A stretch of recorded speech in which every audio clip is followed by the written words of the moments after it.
Hey! Dans ce nouvel épisode, on reçoit Adrien Vino-Préfontaine. Né en France, il découvre le lacrosse tardivement, lors de son inscription au lycée. Mais malgré ça, il travaillera 2 fois plus dur que les autres pour réussir quelques années plus tard à prendre une place de titulaire en équipe de France. Bonne écoute! Hey, bienvenue dans ce nouvel épisode du podcast Relax, le podcast du lacrosse français. Et aujourd'hui, on reçoit à nouveau Adrien Vino-Préfontaine. Pourquoi je dis on reçoit à nouveau? Parce que on a eu la chance de l'avoir la semaine dernière avec nous, en pleine campagne européenne. Malheureusement, la Wi-Fi en Pologne n'était pas des plus clémentes, on va dire, voilà. Donc du coup, Adrien nous a gentiment proposé de reporter cet épisode à aujourd'hui. Là, Adrien est rentré aux États-Unis et il a enfin une Wi-Fi correcte. Donc c'est génial. Donc merci beaucoup, Adrien. Salut, comment ça va? Ça va très bien et toi? Ben ça va super. Écoute, je te remercie du coup d'avoir accepté qu'on repousse notre entretien. Avant de commencer, Adrien, je vais te laisser tranquillement te présenter pour que les gens sachent qui tu es. Ok, super. Du coup, je m'appelle Adrien Vino-Préfontaine, j'ai 21 ans. J'ai grandi en France jusqu'à mes 14 ans. Et après, j'ai déménagé aux États-Unis à cause de mon père grâce à mon père qui était militaire pour l'OTAN à Norfolk, en Virginie. Et je suis joueur en équipe de France. Voilà. Et je suis né à Colmar, du coup en Alsace. Ok, d'accord, ouais. Donc ouais, t'es né pas loin de la frontière allemande. Enfin, Exactement, même si je pense que j'ai vécu peut-être 1 an et demi parce que mon père était militaire, du coup j'ai déménagé, je crois, 7 fois en 14 ans en France. ah ouais, alors du coup, t'as fait un petit peu le tour de France? J'ai fait un peu le tour de France. Alors, je suis né à Colmar, après j'ai vécu 2 ans à Brest, après j'ai vécu 2 ans à Salon, après je suis allé à Reims, après je suis allé à Mont-de-Marsan, à côté de Bordeaux, après je suis allé à Paris, et après j'ai vécu 2 ans avant de partir aux États-Unis, j'ai vécu à Tours. Ouais, donc en fois, t'as fait si t'enlèves la Normandie et Ouais, le Nord, ouais, t'as fait le tour de France. Et encore, ouais. exactement. Ouais. Quand tu vas aux États-Unis, du coup, tu arrives en Virginie, c'est ça? J'arrive en Virginie, exactement, et puis je fais mon lycée au lycée qui s'appelle Princess Anne High School à Virginia Beach, qui est vraiment dans le centre de Virginia Beach. Du coup, j'ai fait 3 ans de lycée parce que j'ai commencé. Le lycée, il commence en troisième aux États-Unis. Du coup, neuvième grade, on appelle ça. Mais j'ai fait ma 10e, 11e et 12e, du coup, seconde, première terminale au lycée aux États-Unis. Est-ce que ça a été l'adaptation entre les... Puisque du coup, alors c'est vrai qu'il y a très souvent, on voit des personnes qui partent assez tôt, donc du coup, et qui s'adaptent, on va dire, qui arrivent à s'adapter plus simplement, plus vite, que quand, là, toi, par exemple, quand tu arrives, du coup, 14 ans, tu commences déjà à être adolescent, à savoir ce qui se passe, vraiment te rends compte de tout ce qui se passe. Comment ça s'est passé, du coup, ton adaptation? Ça a été très compliqué au départ, je vais pas vous mentir, parce que je parlais pas du tout anglais. Mais vraiment, vraiment, vraiment pas. C'était horrible. Je pense que j'avais peut-être euh, je vais être honnête, je pense que j'avais un 2 de moyenne en anglais en France. C'était très compliqué en France, l'anglais. J'arrive aux États-Unis, je parlais plutôt espagnol parce que avec mes parents, on passait nos vacances en Espagne assez souvent. Du coup, l'espagnol c'était un peu plus facile pour moi, mais l'anglais vraiment pas. Du coup, pendant peut-être 6 mois, 8 mois, c'était très compliqué, je parlais pas un mot. Et après, il y a eu un déclic, et c'est là où j'ai commencé à forcément parce que socialement parlant, si on parle pas la langue, c'est un peu compliqué quand même. Après, ce qui m'a franchement aidé, c'est le sport. Vraiment. Parce que l'école aux États-Unis, c'est de 7 heures à 14 heures. Du coup, après 14 heures, on a du temps pour faire du sport au lycée ou à l'extérieur. Et donc, c'est vraiment là où je me suis fait des amis. Puis, Justement, comme tu nous parles de sport, comment est-ce que toi, tu découvres le lacrosse? alors, j'arrive aux États-Unis. J'avais fait du handball avant, parce que mon père, il était joueur professionnel de handball à un moment. Et il n'y avait pas de handball aux États-Unis, du coup, je pouvais pas continuer le handball. Et je cherchais un sport. Il y a une journée de pré-rentrée, je crois que c'était en août 2018. Et il y avait dans la cafétéria du lycée, il y avait une trentaine de tables avec chaque coach du lycée, pour chaque sport. Et je passe sur la table du lacrosse et en fait vraiment ça me dit absolument rien. Il y a le coach qui me parle, il avait l'air super sympa et tout ça. D'ailleurs, je pense que ça a été mon meilleur coach que j'ai eu de ma carrière en lacrosse parce qu'il m'a appris tellement de choses. Mais vraiment, ça me dit rien. La première année, en août 2018, ça me dit absolument rien. Je me dis, c'est quoi ce sport, filet papillon, enfin. Et donc, je tombe sur la table où il y avait le coach d'aviron. Et du coup, je fais 6 mois d'aviron. Et au bout de 6 mois, j'en avais un peu marre d'être assis sur un bateau. Du coup, j'ai changé, j'ai fait un peu de basket et après j'ai fait un peu de foot, du foot européen. Et au bout de 6 mois, en fait, j'avais vu que ma coordination avec mes pieds n'était pas très très bonne. Et du coup, je me suis dit bah, pourquoi pas essayer de relancer le lacrosse parce que j'avais deux trois amis qui étaient dans mes classes, du coup, qui faisaient du lacrosse. À quoi ça ressemble un petit peu le lacrosse dans ton lycée? Alors, dans l'est des États-Unis, c'est très très développé. Par contre, en Virginie, ça l'était pas tellement. C'est-à-dire que c'était pas un sport varsity, c'était un sport club. Du coup, c'était en dehors. Du coup, c'était pas. Il y avait pas de financement du lycée pour jouer. C'était chacun devait payer sa part pour jouer et c'était pas aussi développé que le football américain dans un lycée ou choses comme ça. Ok, ça marche. Actuellement, tu fais les face-off. Est-ce que tu prends ce poste dès le début ou est-ce que c'est une progression de ta carrière? Alors, quand on commence au lycée, surtout dans un lycée comme le mien où en fait le lacrosse n'était pas très développé, on commence forcément en défense, ce qu'on appelle les stick skills. Du coup, je commence en tant que long pole. Je crois que je fais peut-être 6 mois de long pole, mais vraiment, je suis pas bon. Je suis vraiment pas bon. C'était vraiment très compliqué. Mais des fois, quand même, dès que je récupérais la balle, j'essayais d'un peu de sprinter vers l'attaque et puis de faire quelque chose. Sauf qu'en fait, je la perdais parce que je m'emmêlais les pinceaux avec la taille du long stick. Et du coup, mon coach, il me donne un short stick ma deuxième année. Et c'est là où je joue milieu. Euh, je, je faisais un peu de face-off, mais j'étais vraiment pas bon. Vraiment, je me faisais exploser en face-off parce que il y a quand même une technique derrière et puis je l'avais pas du tout. Puis c'était vraiment dans mon lycée, c'était vraiment la corvée parce que personne n'avait vraiment la technique et on me mettait juste là-bas parce que j'étais un peu balèze et que j'avais fait un peu de lutte. Du coup, vraiment c'était la corvée. Puis je me souviens très bien, il y a une fois, c'était à l'automne 2020. Le coach m'avait mis pendant tout le match au face-off, mais je détestais ça vraiment. Du coup, je lui dis la prochaine fois, me mettez pas sur le face-off. Vraiment, s'il vous plaît. Et 5 minutes après, forcément, il me met sur le face-off. Et je lui dis, mais monsieur, vraiment, coach, est-ce que vous pouvez pas mettre quelqu'un d'autre? Et il me met quand même. Et du coup, il me dit, je lui dis que j'ai pas envie de le prendre et je demande à un de mes potes de le prendre. Et du coup, le coach il me dit que je pouvais pas jouer la fin du match parce que je voulais pas l'écouter. Mais c'est un peu hilarant parce qu'au final maintenant, c'est un peu tout ce que je fais en équipe de France. Et du coup, à quel moment tu as ce déclic qui te donne envie de progresser à ce poste? Du coup, à la fin de mon lycée, en plus c'était la soirée Senior Night. La Senior Night, c'est la soirée où en fait le match où on honore les terminales qui partent. Et c'est leur dernier match en lycée.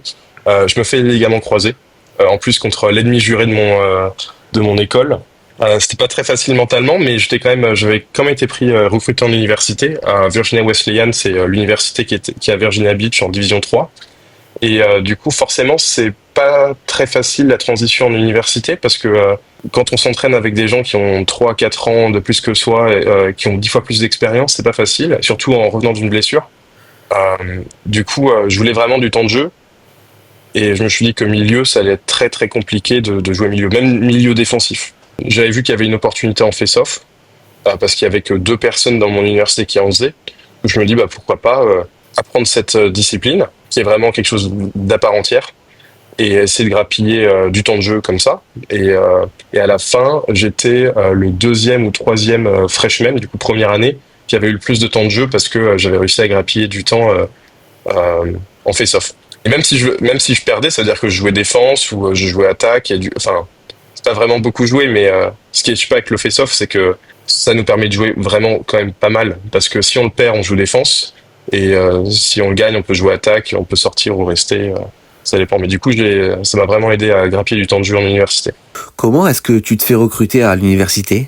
Alors, j'ai eu la chance à la fin de de mon année de terminale que mon coach de lycée soit meilleur ami du coach de l'université de Virginia Beach. En fait, le recrutement universitaire, ça se fait quand même avec beaucoup de connexions. Certes, il faut avoir un niveau, mais sans connexion, c'est impossible. Il faut connaître du monde. Il faut connaître du monde. Et du coup, j'ai eu la chance. J'ai eu la chance.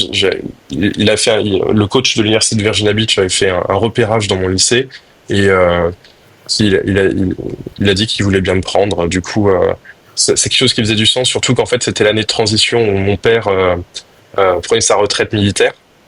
Du coup, forcément, vu que les études américaines sont très très chères, le fait de rester local, ça faisait quand même plus de sens financièrement. Et c'était la seule université locale où je pouvais jouer au lacrosse vraiment. J'avais deux trois autres offres dans la même division. C'est la division de l'ODAC en division 3. C'est une des meilleures divisions de division 3. Et du coup, j'ai choisi Virginia Beach aussi parce que financièrement parlant, c'était plus facile. Ok, donc toi du coup t'as pas fait de showcase? Exactement. Alors moi, j'ai vraiment un parcours assez atypique. Je n'ai rien fait de tout ça. Normalement, les joueurs qui jouent en université, ils commencent quand ils ont 7-8 ans. Moi, j'ai commencé à 16 ans. Du coup, il y a une grosse différence. Et ouais, ils ont des clubs l'été. Et moi, j'ai pas fait tout ça. Du coup, vraiment, la connexion entre mon coach et entre les deux coachs, c'est ça qui m'a permis de jouer en université. Sinon, c'était impossible. Parce que la marche, quand même, elle est assez haute, quand même. Le niveau universitaire et le niveau lycée, ça n'a rien à voir.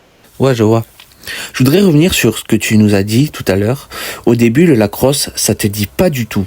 Tu y vas poursuivre des potes. Comment est-ce que tu attrapes la passion du coup? En fait, je pense que ce qui s'est passé, c'est qu'en fait, j'en avais marre à l'entraînement d'être le plus nul, de pas savoir faire de passes, parce que forcément, au départ, en fait, si tu peux pas, c'est ce qu'on dit enfin, c'est ce qu'on dit aux États-Unis, si tu peux pas passer ou récupérer la balle ou l'attraper, tu peux pas jouer. C'est très compliqué. Du coup, forcément, sur les premiers entraînements, sur les premiers mois ou 2 mois, forcément, j'étais sur le côté avec un autre coach en train d'essayer d'apprendre à passer la balle et la rattraper. Du coup, forcément, c'est un peu frustrant quand on voit tous ses potes qui sont en train de s'amuser à jouer et tout ça. Du coup, pendant 2 mois, j'ai charbonné pour être capable de récupérer la balle et passer la balle et juste pour pouvoir jouer avec mes amis. Et puis au final, une fois que j'avais à peu près la bonne technique, après, je suis jamais arrêté. Comme on parle de charbonner, est-ce que tu peux nous expliquer un peu à quoi ça ressemble un entraînement de face-off? Alors c'est assez intéressant parce que on a un peu une très mauvaise image à l'entraînement les joueurs de face-off parce que tout le monde dit qu'on fait rien. Parce que en fait, ce qu'on fait, c'est on fait l'échauffement, on fait tout ce que l'équipe fait, des passes, des tirs, choses comme ça, et après on ne fait absolument rien d'autre à part des face-off. Du coup, en fait, après on ne court plus après les premières 25 premières minutes. Mais bon, un face-off quand même, ça prend de l'énergie quand même. Mais c'est vrai qu'on a cette image de personnes de joueurs qui ne foutent absolument rien à l'entraînement. Du coup, en fait, à chaque fois à l'entraînement en université, qu'est-ce que c'est? C'est 1 heure d'entraînement de face-off où en fait on fait de la technique. Il y a pas mal de techniques, il y a pas mal de différentes techniques. Du coup, on revoit toutes les techniques pour que ça soit seconde nature. Dès qu'on soit en fait au sifflet, en fait on ne pense à rien d'autre et qu'en fait on puisse directement appliquer le mouvement directement sans y penser. Il faut que ce soit un réflexe. Du coup c'est pour ça qu'on travaille ça tous les jours pendant 1 heure. Ouais c'est ça, c'est beaucoup de 1v1, de 1v1, de vitesse, choses comme ça. Ok, super. À quoi ça ressemble une semaine de joueurs à Virginia Beach University? Du coup, la saison, elle est au printemps. Du coup, déjà à l'automne, on n'a que 4 semaines. C'est une règle, je crois qu'on n'a que 4 semaines où on peut s'entraîner tous les jours. Pendant la saison, c'est 2 entraînements par jour. C'est un entraînement le matin à 6 heures du matin par tous les temps. Moi, j'avais un coach, même s'il y avait un ouragan, on était quand même sur le terrain. Et à 11 heures, on avait muscu. Et de temps en temps, le soir, on avait des sessions vidéo dans la salle cinéma de l'université pour tout revoir avant le match ou pour revoir les actions du match précédent. Et du coup, c'est ça tous les jours. Et puis même des fois, en entraînement le samedi.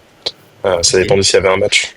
En règle générale, les matchs, c'était quel jour? Ça dépend. De temps en temps, c'est souvent le samedi. mais des fois il y a deux trois matchs dans l'année où ça peut être un mardi ou un mercredi. Du coup, c'est pas facile parce qu'on loupe souvent l'école. On est tout le temps dans le bus. On est tout le temps dans le bus. Je me souviens, la première année, en plus, on a fait 2 semaines où on était en Alabama pour jouer 4 ou 5 matchs. Du coup, forcément, on loupe l'école, c'est pas facile. C'est c'est assez professionnalisant, je trouve aussi, parce que il faut tout le temps, il faut tout le temps contacter les professeurs et tout ça, euh, être sûr que tout est bon, parce qu'on est d'abord élève et on est en second athlète. Ok, donc c'est-à-dire que si jamais tu as des mauvaises notes, tu peux te retrouver à ne plus jouer au lacrosse, c'est ça? Ah oui, oui, ouais. Ah oui, complètement. Et puis les coachs sont à cheval là-dessus. Ouais, normal. À quoi ça ressemblait un petit peu la structure du coup de Virginia Beach? Alors, en division 3, de manière générale, les infrastructures sont 10 fois plus petites que les infrastructures de division 2 ou de division 1. Du coup, nous, on n'avait pas la chance d'avoir une salle de sport pour le lacrosse simplement. C'était une salle de sport qui était pour tous les élèves de l'université et puis les athlètes en plus. Du coup, c'est pour ça qu'on devait aller à des heures différentes pour pas qu'il y ait trop de monde dans la salle de sport. Après, on avait un terrain juste un terrain synthétique pour le lacrosse. Ça, c'était super. On avait notre terrain, c'était sympa. Et ouais, on avait nos casiers, le locker room, et puis Le vestiaire. ouais, le vestiaire, exactement. Et puis à part ça, ouais, c'était un peu tout. On n'avait pas grand-chose en fait, comparé aux équipes de Division 1 où ils ont des complexes gigantesques comme je sais pas comme Ohio State. Je sais pas si vous avez vu leurs infrastructures. C'est des infrastructures c'est pas le PSG mais quasiment quoi. Et au niveau de l'équipement, comment ça se passait? Alors c'est pareil, c'est pas Division 1, du coup ils nous donnent pas tout. Mais moi je me souviens qu'ils nous donnaient des gants avec le logo de l'université dessus, les crampons, les coudières, les casques, à peu près tout. Mais c'est pas Division 1, c'est-à-dire on devait quand même acheter nos sweatshirts et nos sweatpants et nos, euh, nos vêtements pour les entraînements et tout ça. Mais le reste était quand même donné. C'est- Ce qui est pas mal. Parce que les équipements de la crosse, ça coûte assez cher. Après, tout ce qui est stick, ça c'est à nous. C'est nous qui devons acheter tout ça. Du coup, ça peut revenir assez cher de temps en temps. Est-ce qu'il y avait un contrat avec une marque en particulier? Les casques, je me souviens, c'était Cascade, ce qui est assez commun. Et après, les gants et les coudières, c'était Maverick. Et je crois que c'est toujours le cas. D'accord. Là, actuellement, tu es toujours à l'université? Alors, j'ai gradué en mai. Du Ok. coup, ce que j'ai fait, c'est qu'après mes 2 ans d'université à Virginia Wesleyan, j'ai changé d'université. Je suis allé à Liberty University, qui est pour le coup la plus grosse université chrétienne des États-Unis. J'ai fait 2 ans là-bas parce que j'ai voulu changer de major du coup d'études. Et je suis passé d'ingénieur mécanique à administration aéronautique et ouais, je me suis spécialisé en sécurité aérienne. Et j'aurais pu continuer le lacrosse là-bas, mais l'équipe là-bas était vraiment très très bonne. Et j'étais rentré dans l'équipe, mais c'est une équipe assez, on va dire, politique, où, euh, où en fait ils avaient apparemment déjà des joueurs de D1 qui devaient arriver. Du coup, le petit joueur de Division 3 qui arrive, qui a 6 ou 7 face-off en carrière, voilà, il passe un peu derrière les joueurs de D1, les transferts de D1. Ok. Donc du coup, tu as dû arrêter le lacrosse un petit peu par la force des choses? J'ai j'ai jamais arrêté de la crosse. En fait, ce qui est bien avec ma Ouais. position, c'est que je peux m'entraîner tout seul. En fait, je peux vraiment m'entraîner tout seul. Bon, de temps en temps, enfin, c'est quand même mieux d'avoir quelqu'un contre qui faire des répétitions de face-off contre. Mais ça, j'arrivais à trouver. Parce que là où Liberty University, on a la chance, c'est qu'il y a 3 autres universités autour qui font du lacrosse. Du coup, j'étais devenu assez copain avec tous les face-off des alentours. Et du coup, je m'entraînais à peu près 2, 3 fois par semaine avec eux. Parce que j'avais quand même un niveau quoi. Mais après ce que je veux dire c'est que je suis vraiment devenu 10 fois meilleur après l'université, après mes 2 ans à Virginia Wesleyan. Et ça c'est grâce à regarder des vidéos, c'est grâce à parler à des coachs et surtout j'avais la chance de temps en temps aller dans le nord à Boston, là où il y a des grosses compagnies de face-off. Euh, En gros, il y a des compagnies qui offrent des camps d'été, puis des sessions toutes les semaines dans des villes. Ça s'appelle Face-Off Academy et Face-Off Factory. Et du coup, j'ai fait ça pas mal. Et du coup, j'allais à Boston de temps en temps pour devenir meilleur. Et vraiment, c'était vraiment le déclic. Parce que on s'entraîne forcément avec des pros. Je peux citer Joe Nardella, Trevor Baptiste, ce genre de gros joueurs. Du coup, forcément, dès qu'on va à ces camps-là, on ressort. J'étais comme une éponge, quoi. Là, à l'heure actuelle, est-ce que tu joues dans un club? Du coup, bah, j'ai gradué en mai. Ce que je fais l'été, c'est que je joue au box dans la NABLL, ça s'appelle.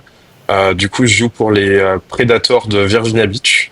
Sauf que vu que j'ai eu des bonnes performances avec eux, j'ai été trade. Du coup, la semaine prochaine, je vais jouer pour les Seattle Kings. Du coup, de l'autre côté des États-Unis. Et du coup, ça va être une super expérience. Ça va être une super Félicitations. expérience. Sinon, je fais la Summer League forcément des alentours à chaque fois. Du coup là, vu que je suis à Savannah en Georgie, je joue dans la SMLL, Savannah Men's Lacrosse League. Et ça c'est tous les mercredis soirs. Du coup forcément, c'est assez compliqué quand même de rester en forme et de progresser quand on joue en fait vraiment que l'été. Parce que moi ma saison en fait c'est de mai à septembre. Et après de septembre à mai en fait bah j'essaie de m'entraîner avec qui je peux. Mais c'est pas la même chose d'avoir des répétitions de matchs. C'est ça qui a fait que ma progression était un peu plus lente, je trouve. Euh, Parce que j'avais pas de possibilité de jouer en fait.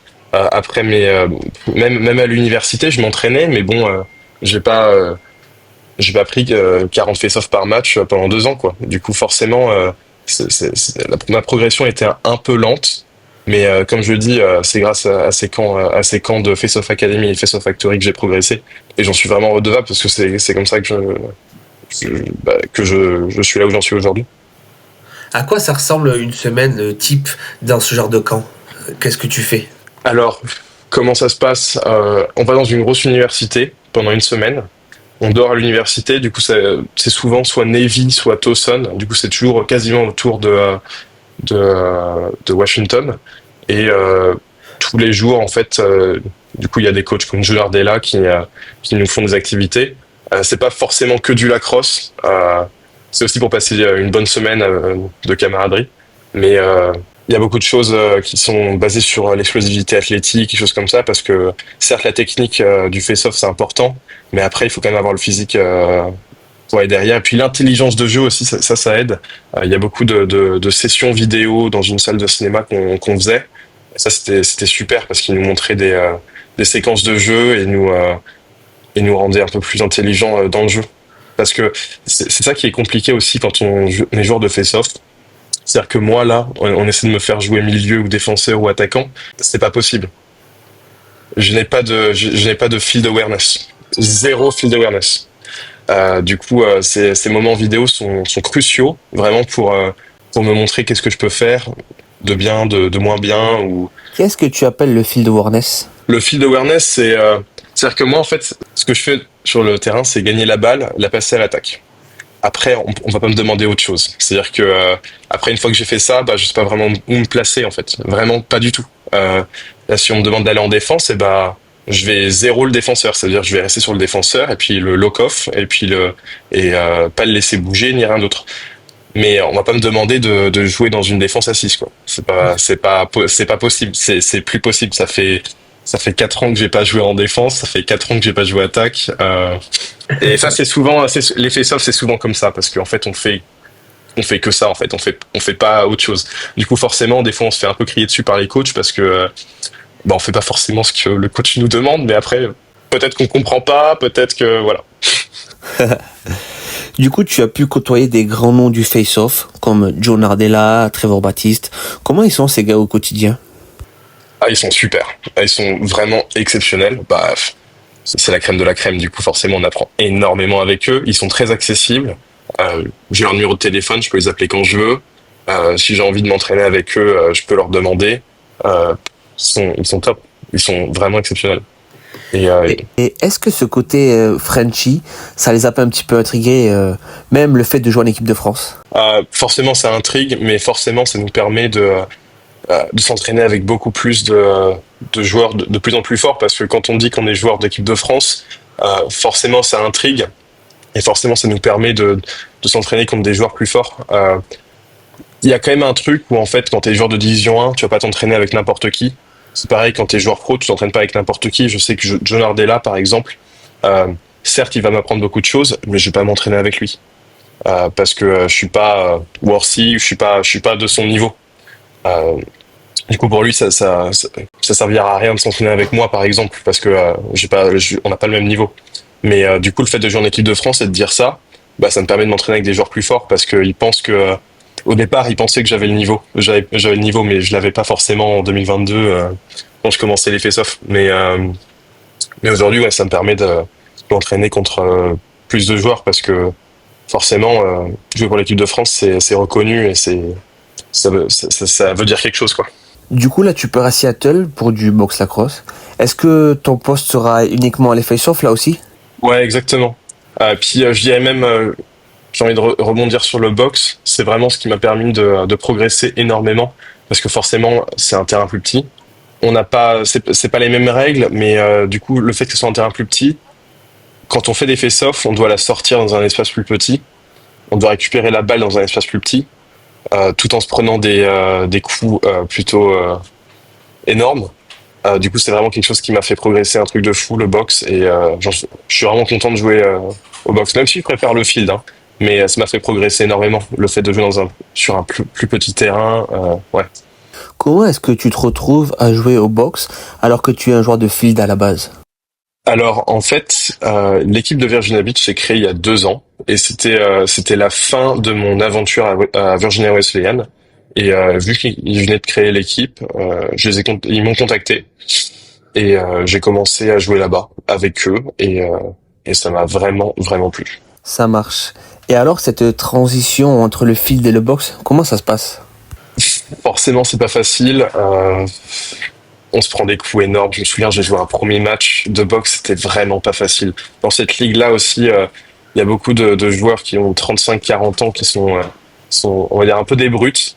Du coup, mon premier match était à Raleigh, en Caroline du Nord, avec cette équipe-là. Je me souviens, je gagne les 10 premiers face-off, mais bon, je me fais bouger un truc de fou parce que j'avais pas forcément le physique. Je sors du match, j'ai des bleus de la tête aux pieds. Du coup, en fait, j'avais une tête de lacrosse sur la jambe droite et une tête de lacrosse sur la jambe gauche, parce que je m'étais pris des coups juste après les face-off. Je me souviens aussi, au bout de 10 face-off, le gars il en avait marre. Je sais pas, il y avait un truc que je faisais qu'il aimait pas, et du coup il commence à essayer de me taper au milieu du terrain. C'est un truc qui n'est jamais vu au film. On voit pas de combat au film. Du coup, forcément, c'était un peu choquant, quoi, le box au départ, mais vraiment, c'est ce qui m'a fait progresser. Du coup, comment est-ce que tu te fais recruter pour les Seattle Kings? Alors, du coup, il y a quelqu'un dans l'équipe de France qui s'appelle Matt Hill, numéro 27, qui habite Seattle. Et du coup, on peut dire que c'est mon meilleur ami. Il m'a proposé d'aller jouer pour eux. C'est surtout aussi parce que cette équipe-là va aux championnats nationaux de la NABLL tous les ans. Et mon équipe, on n'est pas aussi bon. Enfin, ça fait 2 ans que l'équipe existe. C'est compliqué de recruter des joueurs et tout ça. Du coup, là, je crois qu'on a que une victoire en 8 matchs avec l'équipe de Virginia Beach. On ne pourra pas faire les championnats nationaux. Du coup, jouer pour les Seattle Kings me permettrait de faire les championnats nationaux. Ça c'est top. Parce que pourquoi je fais ça aussi, c'est parce que l'équipe de France de boxe va jouer les championnats européens l'année prochaine, l'été prochain. Et du coup, forcément, ça serait un but pour moi d'être dans l'équipe et de représenter la France encore, parce que c'est une fierté de représenter la France. Adrien, justement, qu'est-ce que c'est exactement la Ligue NABLL? À quoi ça ressemble? Comment est-ce que c'est structuré et quand est-ce que c'est joué? Alors, c'est une ligue de boxe qui est l'été. Il y a 3 ligues de boxe aux États-Unis. Il y a la NLL où là c'est pro, et très clairement, j'aurais pas le niveau pour jouer là-dedans parce que c'est vraiment ultra ultra compétitif. Et en dessous, il y avait la PBLA qui était la seconde ligue de boxe professionnelle aux États-Unis. Mais ils ont fait faillite au bout de un ou deux matchs. Il y a des joueurs de la PBLA qui jouent pour mon équipe de Virginia Beach, mais ça a vraiment duré deux matchs, c'était il y a 2-3 ans. Du coup, ça n'existe plus. Et la seule ligue qui existe en dessous de la NLL maintenant, c'est la NABLL, qui est une ligue semi-pro.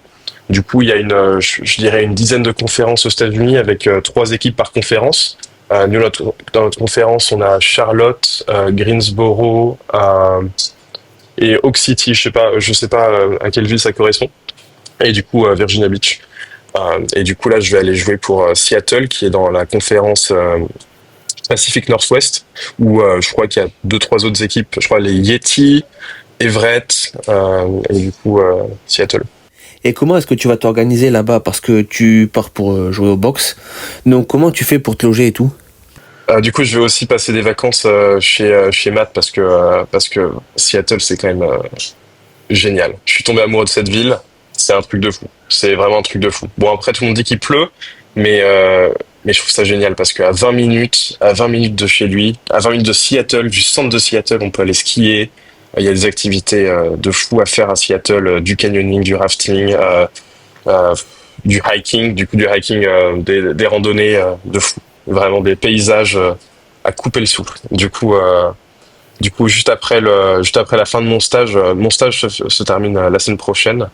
Je prends l'avion le lendemain pour aller passer 7 jours à Seattle et jouer avec eux contre les Yeti. Adrien, comment est-ce que tu te retrouves à jouer en équipe de France? Mon année de terminale, je contacte l'équipe de France lorsque j'étais pas blessé et je voulais jouer pour eux. J'avais plus zéro réponse. Et ma première année universitaire, je réengage avec l'équipe de France et j'ai enfin une réponse de Dylan Snyder, qui était joueur à l'époque. Je sais pas ce que son titre était à l'époque, mais en tout cas, il gérait beaucoup de choses en équipe de France et du coup, il m'avait contacté. On avait un peu parlé. Et il y avait un joueur de l'équipe de France, je me souviens plus qui c'était, mais qui était blessé. Du coup, au dernier moment, j'étais le seul joueur qui pouvait prendre sa place.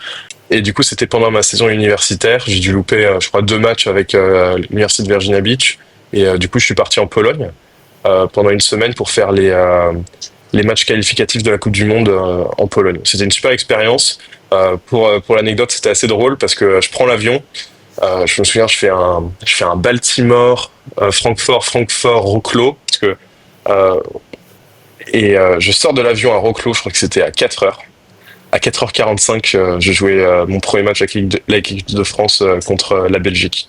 Je me souviens, on avait fait directement avec le coach de l'attaque, je me souviens, on avait pris le même vol pour Wrocław en Pologne, et on récupère nos bagages. 15 minutes après, j'ouvre ma valise, il me donne tous mes équipements, et roule ma poule sur le terrain contre la Belgique. Et du coup, je fais 4-5 matchs avec l'équipe de France. Je me souviens plus contre qui on a joué, mais je me souviens qu'on a joué contre la Finlande, où ça c'était ma plus grosse émotion en équipe de France. Après l'Euro de cette année, je vous parlerai d'un match de cette année qui était incroyable. Mais du coup, j'ai joué contre la Belgique, la Finlande, où on gagne contre à un but près. Ça, c'était vraiment une grosse émotion. Après, j'avais pas vraiment le niveau à cette époque-là. Je revenais d'une grosse blessure. J'étais fait les ligaments croisés. Et puis à l'époque, je faisais pas forcément de face-off. Du coup, il y avait des joueurs qui étaient quand même qui avaient beaucoup plus d'expérience et beaucoup plus de niveau, qui m'étaient passés devant à l'époque. Mais c'est une fierté de jouer les matchs qualificatifs de la Coupe du Monde. Du coup, au final, on s'était pas qualifié, mais par l'acte du Saint-Esprit, je sais pas ce qui s'est passé. La Finlande n'avait pas assez d'argent pour aller en Coupe du Monde. Du coup, on les avait remplacés. Du coup, c'est comme ça que j'ai joué ma première Coupe du Monde à San Diego, où là, pareil, j'avais fait ma transition en face-off à ce moment-là. J'étais numéro 2 en équipe de France derrière Rémi Giacotto, numéro 47 de l'équipe de France. Ma compétition s'est pas forcément bien passée, comme la première d'ailleurs. On avait des coachs qui, en fait, quand on perd, en fait, l'équipe Frank, du coup, passe de 22 joueurs, en fait, il y a que 12 joueurs qui jouent au final. Du coup, le premier match contre le Japon, ce qui est drôle, c'est que je joue contre la plus forte équipe qu'on ait joué à la Coupe du Monde, et je prends la moitié des face-off contre eux. J'ai fait plutôt un bon match contre le Japon. Et après, je perds un face-off contre le Danemark et après je joue plus de la compétition jusqu'à l'Ouganda, où en fait là je prends une dizaine de face-off et j'en gagne 8 sur 10 contre l'Ouganda. Bon, l'Ouganda c'était pas un super niveau, mais c'est assez drôle cette compétition parce que je joue contre la meilleure équipe que l'équipe de France ait joué de son histoire, où je joue quasiment tout le match. Et après, je joue pas du tournoi, et je joue contre la pire équipe du tournoi. Et après, du coup, là, cet été, j'ai été sélectionné encore une fois pour l'Euro. Et cette fois, avec beaucoup de travail et beaucoup d'acharnement, j'ai euh, j'ai gagné ma place de titulaire. Donc ça, c'était énorme pour moi. J'étais vraiment content. J'aimerais qu'on revienne un petit peu du coup sur ce dernier Euro. Comme je disais en intro tout à l'heure, normalement on aurait dû faire cet enregistrement pendant que tu étais encore en Pologne, et donc avoir toutes les réactions à chaud. Malheureusement, la Wi-Fi polonaise a été capricieuse. Donc on se retrouve une semaine et demie plus tard. Donc depuis, il y a eu un petit peu de recul. Mais est-ce que tu peux nous faire un petit retour sur ce tournoi et nous parler des émotions que tu as ressenties? Oui, pas de problème. Du coup, on arrive 4 jours avant le premier match. Le premier match, je me souviens plus, c'était le Danemark.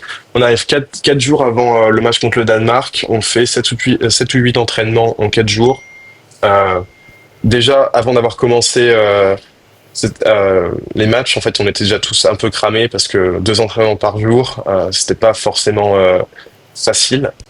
Du coup, on fait le premier match. Ça se passe très très bien. Bon, après, on a quand même mis du temps à passer le déclic où on avait quand même une alchimie entre tous les joueurs parce que forcément, on se connaît pas tous très très bien. Il y avait beaucoup de joueurs où c'était leur première compétition et on jouait ensemble que vraiment, on va dire 2 fois par an. On n'est pas comme l'Allemagne ou l'Angleterre ou ces équipes-là qui s'entraînent, je sais pas, une fois par semaine ou une fois par mois. Nous, on n'a pas cette chance-là parce que les 3 quarts des joueurs habitent aux États-Unis. Euh, mais on a réussi quand même à avoir le déclic, je pense, au fur et à mesure. Du coup, le premier match s'est bien passé. Euh, on a un peu mis du temps à se trouver. Moi, personnellement, c'était pas forcément très simple au départ, l'adaptation, parce que les règles du championnat au niveau face-off, c'est pas les mêmes qu'aux États-Unis. Euh, la façon de se placer, la façon dont ils placent la balle, du coup, la stratégie était différente. Par exemple, je pouvais pas mettre ma tête au-dessus de la balle. Il y avait pas mal de choses où il fallait s'adapter. Du coup, le premier match pour moi, même si j'ai fait un très bon match, je pense, même niveau stats, je pense que c'était plutôt pas mal. C'était pas facile pour moi l'adaptation. Après, au fur et à mesure, ça allait de mieux en mieux, jusqu'à ma blessure contre l'Italie où je me suis fait mal au poignet. Mais du coup, on a fait un super match contre le Danemark, un super match contre la Slovaquie, même si on se faisait un peu peur de temps en temps parce que c'était un peu compliqué de rentrer dans le match à chaque fois. Euh, on subissait toujours le premier but, on n'arrivait pas à rentrer dans le match directement. Euh, Même le coach, il nous disait, en fait, nos meilleurs moments dans le match, c'était le troisième quart-temps, la seconde mi-temps, quoi. Du coup, c'est ça qui nous a un peu embêtés. Surtout quand même le dernier match, le match contre l'Allemagne, je me souviens plus. Je crois que c'était 7-1 à la mi-temps, chose comme ça. Puis on revient à 12-10 ou un score comme ça, je me souviens plus vraiment. Mais on avait fait une remontada parce qu'on n'était pas bien rentré dans le match. Tout à l'heure, tu nous parlais d'une de tes plus grosses émotions que tu as ressenties pendant la Coupe d'Europe. C'était laquelle? Je dirais la Grèce.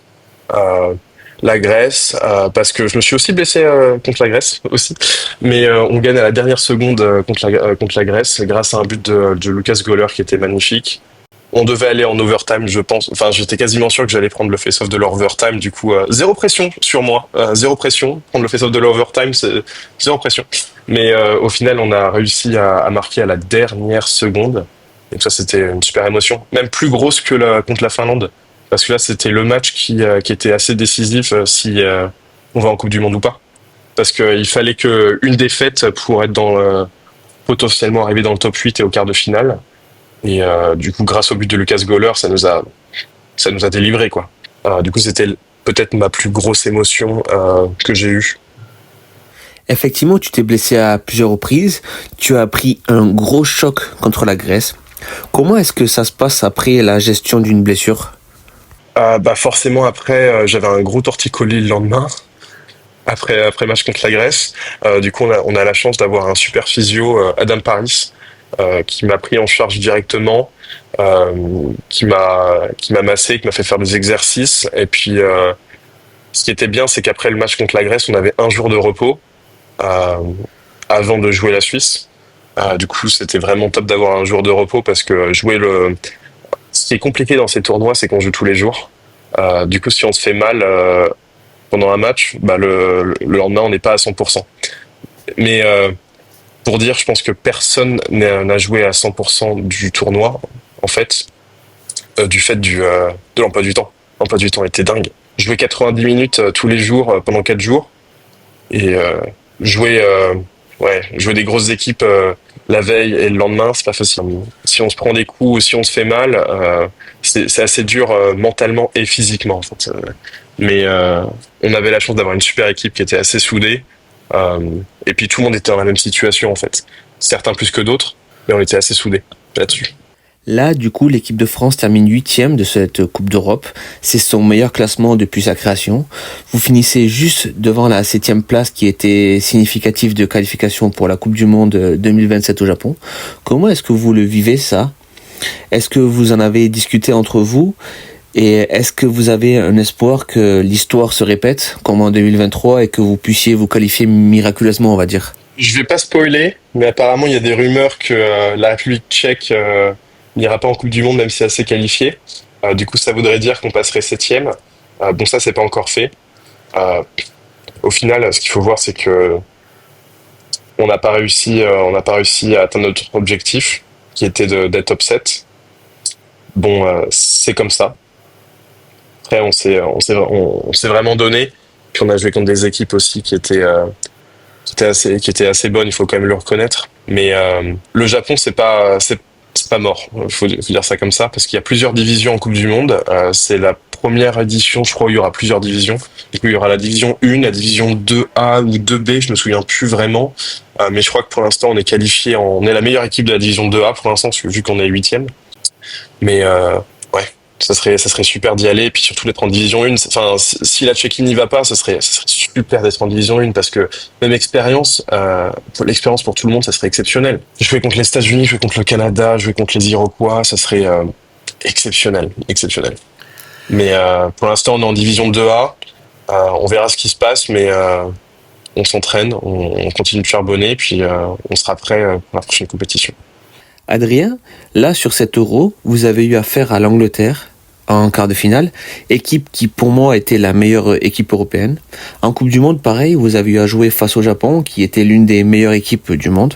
Comment est-ce qu'on prépare et comment est-ce qu'on gère ces matchs-là? C'est deux matchs complètement différents, parce qu'il y en a un où c'est un match au milieu de la compétition, l'Angleterre, et alors que le Japon, c'était notre premier match de la compétition. Du coup, forcément, on arrive complètement excité et prêt à en découdre contre le Japon. Je trouve que l'Angleterre, on savait que c'était une très bonne équipe. On va pas se mentir. Je pense que il y avait personne qui pensait vraiment qu'on allait gagner, que ce soit les fans ou même nous en fait. Même dans le vestiaire avant, je trouve qu'on était un peu, on n'avait pas vraiment beaucoup d'énergie. Mais c'est aussi parce qu'on sortait d'un match énorme contre la Suisse. Comme je disais, cette compétition, c'était mentalement et physiquement, c'était vraiment très dur. Mentalement, deux matchs où on gagne que par un but à la dernière seconde contre la Suisse et contre la Grèce, là, c'est très dur mentalement, mais physiquement, on sort d'un super gros match contre la Suisse et le lendemain jouer contre l'Angleterre qui avait 2 jours de repos parce qu'ils avaient gagné tous leurs matchs de groupe. Forcément, on aborde le match différemment que contre le Japon où c'est notre premier match de la compétition. Comment est-ce que toi, tu gères le stress avant de prendre chaque face-off? C'est pas facile. C'est une position très très mentale et il faut être capable de revenir dans le match si on n'est pas dedans. C'est quelque chose que j'ai appris sur ce tournoi parce que je crois que sur 8 matchs, le premier face-off, je l'ai gagné que 2 fois, peut-être. Du coup, forcément, il faut revenir dans le match. il faut faire abstraction de tout autour de soi en fait. Il faut vraiment faire abstraction de tout autour de soi. Il faut être dans son monde. Et même pour dire, est-ce que moi je regarde le match pendant le match? Absolument pas. Je pense tout le temps à la prochaine répétition, au prochain face-off. Et c'est pas parce qu'on en perd un que ça va être différent. Il faut se dire que ça va être différent le prochain face-off. Et puis de temps en temps, il faut changer quelque chose, soit la technique, soit la rapidité, soit l'exécution. Du coup, il faut vraiment être dans son monde. En fait, le face-off, c'est vraiment un match dans un match. Et est-ce que tu pourrais avoir une frustration quand tu domines les face-off, mais que tu perds le match? Quand tu gagnes tous les face-off et que tu perds le match, bah t'as fait ton travail, quoi.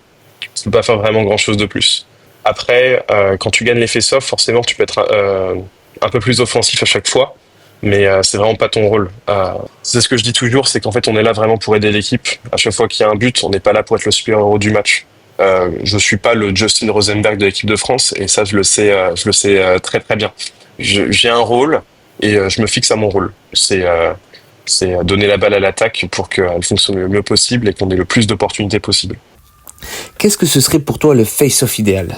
Alors le face-off idéal, forcément que c'est magnifique quand on est le premier sur le sifflet, on récupère la balle en avant, dans son stick, dans l'arrière de sa tête, on se la pop, du coup qu'on la met à l'endroit, dans sa tête de stick, et qu'on met un but. Du coup, vraiment, quand je fais ça sur un match, forcément, je suis très content.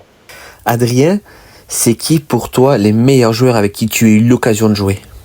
Alors, les meilleurs joueurs avec qui j'ai joué, bah forcément sur l'équipe de France. James Barlow, exceptionnel. Justin Rosenberg, exceptionnel. Le fait que c'était un goal en université, c'est un peu, c'est complètement hilarant. Ça fait aucun sens. Ça fait aucun sens. Il a un niveau qui est juste exceptionnel. Matt Hill, forcément, très gros niveau. Joseph, dans les cages, forcément, très gros niveau. Gabriel Ferré, forcément. Je pense que c'est un des meilleurs milieux que j'ai vu. Ce gars, c'est un frigidaire ambulant, c'est pas possible. Il peut passer n'importe qui. Après, contre qui j'ai joué, qui est-ce qui m'a impressionné le plus? Je pense que c'était le Japon. C'était le Japon, mais dans l'ensemble. C'était pas vraiment, une personnalité en particulier. C'était vraiment l'équipe. L'équipe avait un but. L'équipe a été ultra bien organisée et elle appliquait tout ce qu'elle voulait pendant le match. Que ce soit de l'échauffement jusqu'à la dernière minute du match, ils faisaient exactement tout. Ils exécutaient leur plan à la perfection. Ils avaient aussi des super bons joueurs. Je me souviens, je ne saurais pas prononcer le nom, et puis je pense que je m'en souviens pas du tout du nom du japonais, mais le numéro 3 de la Coupe du Monde, je crois qu'il a terminé deuxième meilleur buteur. Il était exceptionnel. C'était un truc de fou. Et le fait que personne ne le connaisse et qu'il joue pas aux États-Unis, ça a un peu choqué tout le monde. Parce ce qu'on voit, c'est que le lacrosse, certes, c'est un sport qui est nord-américain, canadien, et amérindien, mais au Japon c'est énorme. Et quand on joue le Japon, en fait, on voit qu'il y a un niveau là-bas qui est exceptionnel et qu'ils ont rien à envier aux États-Unis, vraiment. Alors, t'es pas le premier à nous parler de ce fameux numéro 3, Shinya Tateshi. Après, effectivement, c'est vrai que les Japonais sont très forts dans les sports américains. Ils ont en plus ce côté très structuré et très discipliné. On le voit maintenant d'ailleurs dans le baseball, le Japon est devenu la nation numéro 1. Et je serais pas étonné de voir que à un moment les Japonais passent devant les États-Unis ou le Canada, quoi. Après, ça reste mon avis, hein. C'est mon avis à moi. Mais on connaît l'acharnement du travail au Japon, donc pour moi il y a de grandes chances que ça arrive. Moi, ce que je dirais, c'est que pour les nouvelles nations, ce qui est très compliqué, c'est l'adaptation au poste spécifique du field. C'est pour ça que ça leur prend beaucoup de temps de faire partie des meilleurs, même si c'est les meilleurs athlètes du monde. Face-off, c'est très spécifique. Tout le monde n'a pas forcément la technique ou alors l'opportunité d'apprendre. Pareil, long pole, défenseur, c'est pas forcément très très simple d'apprendre. C'est une discipline du field. Et ce qu'on voit, c'est que par exemple la République tchèque, en boxe, ils sont très très forts. Ils sont encore plus forts qu'en field. Mais en field, c'est très compliqué pour eux en termes de face-off et en termes de défense, parce qu'ils ont pas les bases. C'est pour ça que le Sixes, c'est super, parce que ça permet à des nations plus petites d'être très compétitives à l'échelle nationale, internationale, parce que il se base plus sur la condition physique que sur les postes spécifiques du field. Du coup, c'est pour ça que les équipes comme le Japon, je pense que aux Jeux Olympiques, je pense qu'ils seront qualifiés. Je pense qu'il n'y a pas de question. Je pense qu'ils feront une super compétition et peut-être qu'ils pourront gagner contre les États-Unis. Moi, je vois ça de très loin, mais dans un avenir très proche, je pense que le Japon sera peut-être la meilleure nation du monde. Justement, là, comme on en vient sur le Sixes, est-ce que toi, tu as déjà eu l'occasion d'essayer de cette variante-là? Alors moi, vu que je fais que des face-off en field et en boxe, je parlais tout à l'heure du field awareness, je l'ai pas du tout. Ça fait 4 ans que j'ai pas joué milieu, je pourrais peut-être me débrouiller en sixes, mais c'est quand même assez différent, hein. Quand on fait que des face-off, passer milieu, faire de l'attaque, de la défense, euh, on dit que un joueur de lacrosse peut jouer toutes les positions s'il voulait. Moi, absolument pas. Moi, je pourrais jouer aucune position à part le face-off aujourd'hui. Mais je pourrais me débrouiller. Je pense que j'ai les bases, mais en fait, la différence, c'est qu'en face-off, si on est assez rapide, on se fait toucher par personne. Du coup, en fait, on a zéro pression autour de soi, alors que si on jouait milieu ou si on jouait attaquant ou même défenseur, eh ben, il y a beaucoup plus de contact. Le contact, moi, en face-off, j'en ai quasiment pas, en fait. Du coup, ça change beaucoup. Du coup, toi qui n'as jamais eu l'occasion d'essayer, quel est ton avis sur cette discipline? Venant des États-Unis, la version numéro 1 du lacrosse, c'est quand même le field. C'est ce qui est pratiqué, c'est ce qui est pratiqué partout. Ensuite, c'est le box et puis le sixes. Vraiment, on n'entend pas du tout parler aux États-Unis. Je crois qu'il y avait une Coupe du Monde en Alabama il y a 2-3 ans, mais on n'entend pas du tout parler. Bon, après, je trouve que c'est très bien pour les pays en développement. Je vais pas dire que le lacrosse est en développement en France, mais comparé à d'autres nations, c'est sûr qu'on est un peu plus bas. Du coup, forcément qu'il faut commencer avec le sixes, parce que si on commençait avec du field, je pense on n'arriverait pas à vous n'arriverez pas à avoir de ligue tous les week-ends, quoi. Parce qu'il faut des terrains plus grands, il faut plus de joueurs. Après, je suis d'accord que vu que la discipline de lacrosse qui sera aux Jeux Olympiques est le sixes, je trouve ça intéressant que toutes les nations du monde s'y mettent. Et puis c'est super, ça développe le sport dans tous les pays en fait. Adrien, pour toi, c'est quoi tes meilleurs et tes pires souvenirs dans le lacrosse? Du coup, les moments les plus compliqués de ma carrière, forcément, ça a été le retour après l'Euro qualificatif à la Coupe du Monde de 2022 et du coup là, il y a une semaine de 2025. Forcément, parce qu'on revient et qu'on n'atteint pas forcément nos objectifs quand c'était posé au départ. Du coup, quand on est dans l'avion, bah, on se dit qu'on aurait pu faire les choses différemment et tout ça. Bon, après, il y a les circonstances. Il y a des circonstances qui étaient pas forcément très simples. Comme je le disais tout à l'heure, jouer 8 matchs en 12 jours, c'est pas forcément très simple. Gérer les blessures, mentalement, c'est quand même compliqué. Après, le moment le plus dur de ma carrière aussi, forcément, mes ligaments croisés. Ça m'a pris un an à revenir. Je pense que j'aurais dû attendre. J'étais tellement excité à l'idée de jouer en université que je suis revenu trop tôt. J'aurais dû commencer. Vu que la saison commençait début février, mon but c'était vraiment de revenir au premier entraînement de janvier. Ce que j'ai réussi à faire, mais je pense que j'aurais dû attendre peut-être un mois de plus pour être un peu plus safe. Mais du coup, ça c'est vraiment pas simple parce que pendant 6 mois, en fait, on peut rien faire, on peut pas faire de face-off, on peut rien faire, on peut pas courir, c'est pas facile. Et après, ma plus grosse déception aussi, ça a été de pas continuer ma carrière universitaire à Liberty. Ça, c'était vraiment, quand on joue 2 ans en université où on se plaît énormément, même si j'avais eu des blessures à Wesleyan et que j'avais pas vraiment joué, la camaraderie me manquait énormément. S'entraîner tous les jours avec les mêmes personnes, c'est devenu une famille. C'est pas facile. Et tes meilleurs souvenirs alors, c'est quoi? Mes meilleurs souvenirs, bah, je pense que, comme je disais tout à l'heure, la victoire contre la Grèce, à la dernière seconde, super but de Lucas Goller encore.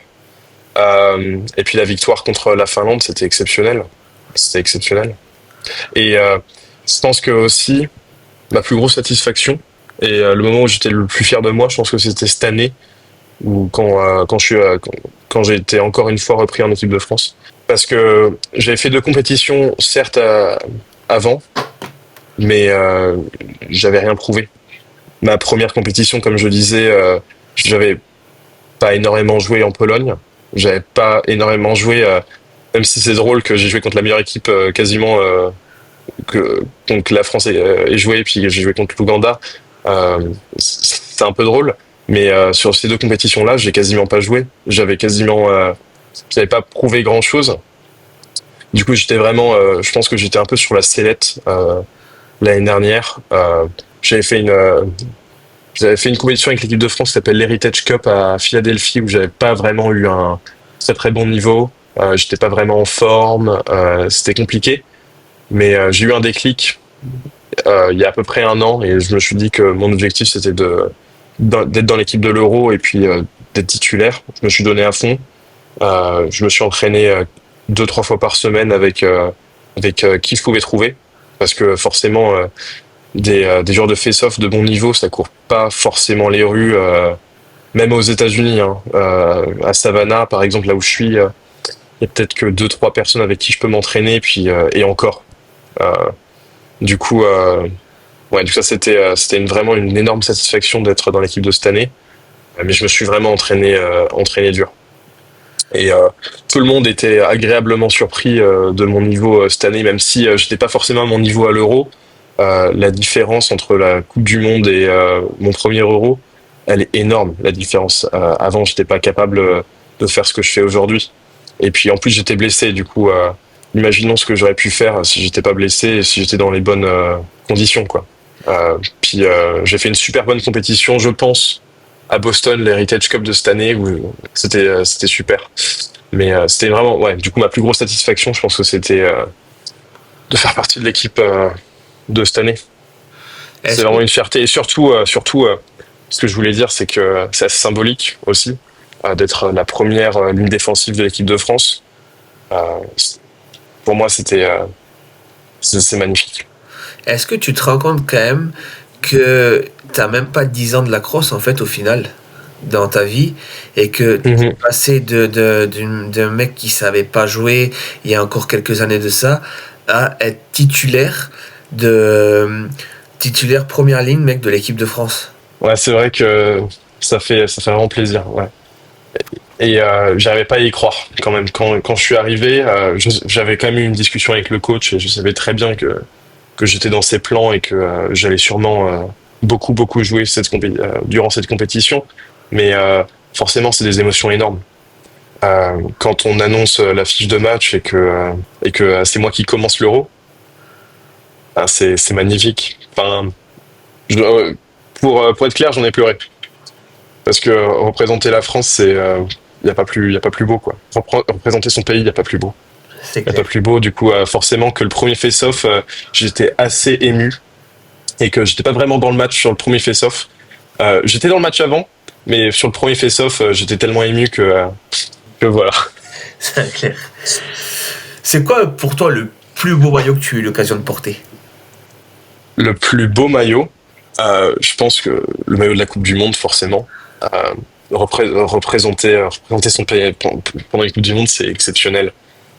Et le moment où je pense que j'étais le plus fier de présenter mon pays, forcément, c'est quand je débute l'Euro, mais après, c'est la cérémonie d'ouverture de la Coupe du Monde à San Diego, où en fait, toutes les équipes défilent dans le stade qui s'appelle le Snapdragon Stadium. C'est exceptionnel. C'est exceptionnel. T'as l'impression d'être un joueur pro à ce moment-là. Tout le monde te demande des autographes. Je me souviens, moi on me demande des autographes.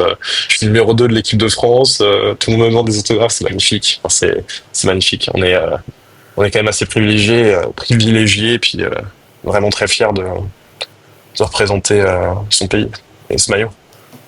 Et le maillot le plus laid que tu aies pu porter ou vu? Je pense que j'ai toujours eu des beaux maillots.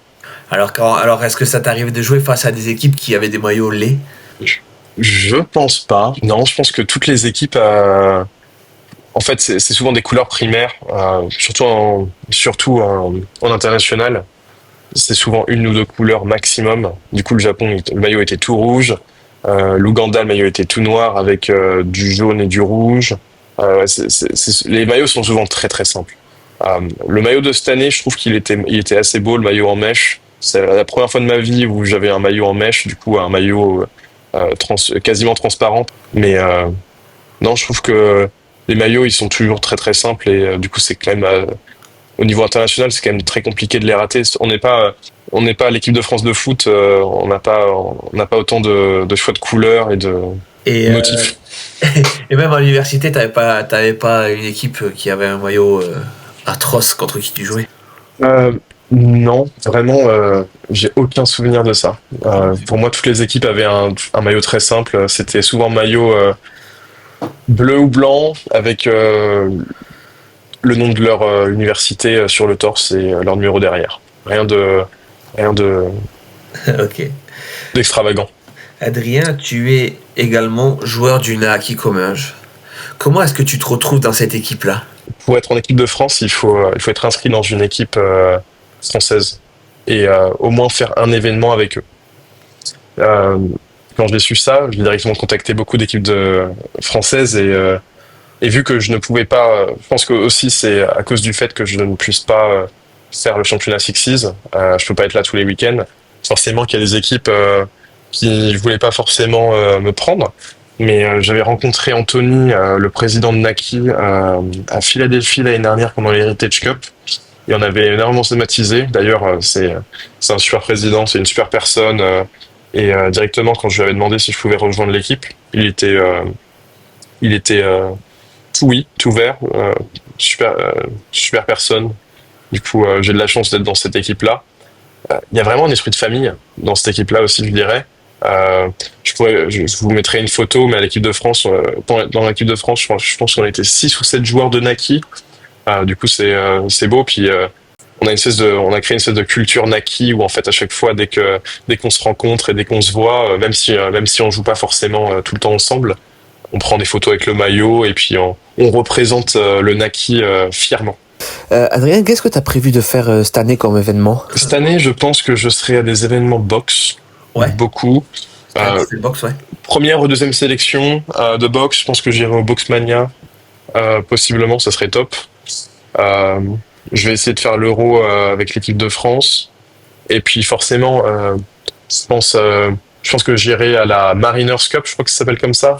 Ce que j'avais fait l'année dernière, enfin cette année du coup pour me qualifier avec l'équipe de France.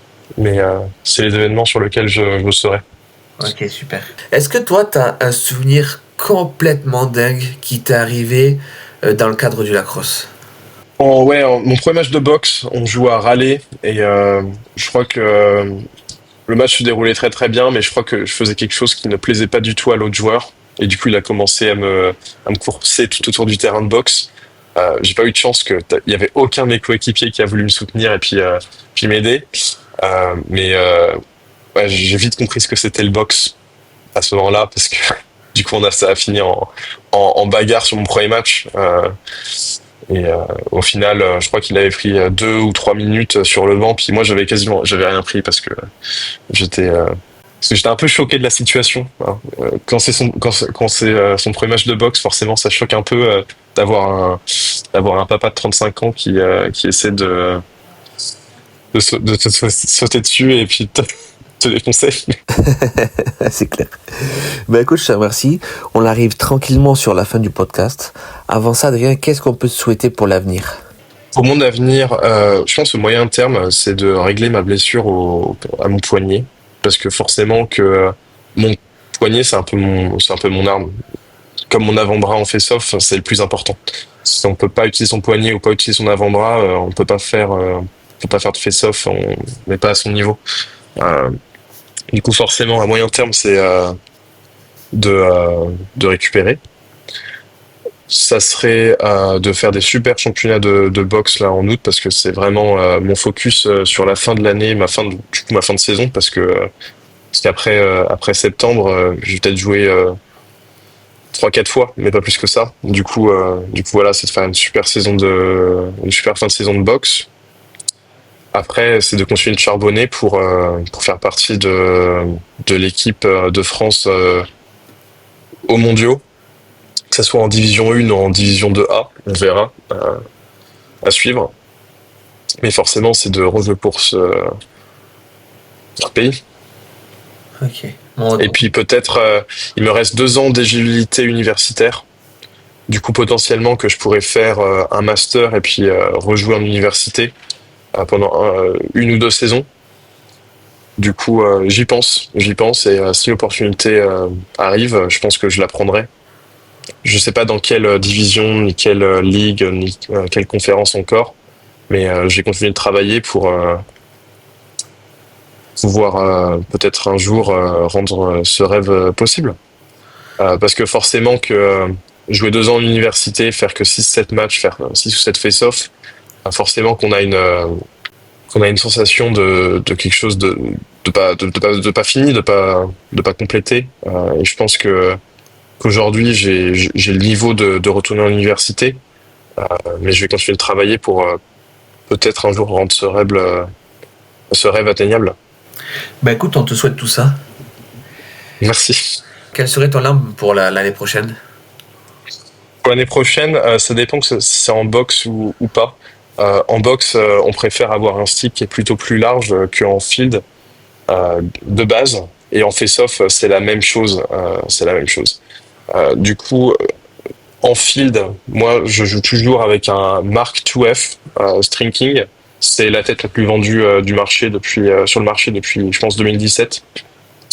Du coup, j'utilise que ça. Mark IIF avec un side tie X.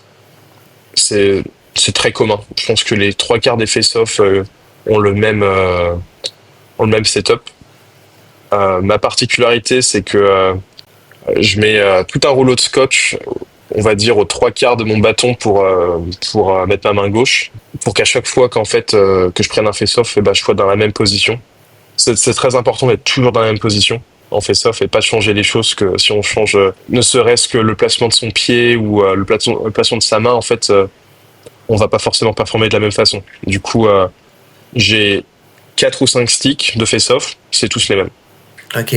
Donc Adrien, je te remercie énormément de nous avoir accordé du temps. Ça nous a fait énormément plaisir. Est-ce que tu as un dernier mot à ajouter avant qu'on se quitte? Je vous remercie d'abord énormément de m'avoir reçu sur ce podcast. Je suis vraiment très content de partager mon expérience dans le lacrosse. J'ai quand même une expérience de lacrosse qui est assez différente. Je pense que chaque joueur a une expérience différente, mais le fait d'avoir commencé le lacrosse super tard, en parler, c'est la première fois que j'en parle. Du coup, ça fait vraiment plaisir. Merci beaucoup. Et ce qu'on peut me souhaiter, c'est de continuer de charbonner, puis d'être prêt pour la prochaine compétition avec l'équipe de France et continuer de progresser. Ah ben, parfait. Ben, je te remercie beaucoup. Et puis je te dis à très vite alors sur les terrains en France, on l'espère. Ciao Adrien. Ciao. J'espère que cet épisode vous aura plu. Merci d'avoir écouté. N'hésite pas à liker et à partager. C'est ce qui nous donne de la force. À très vite.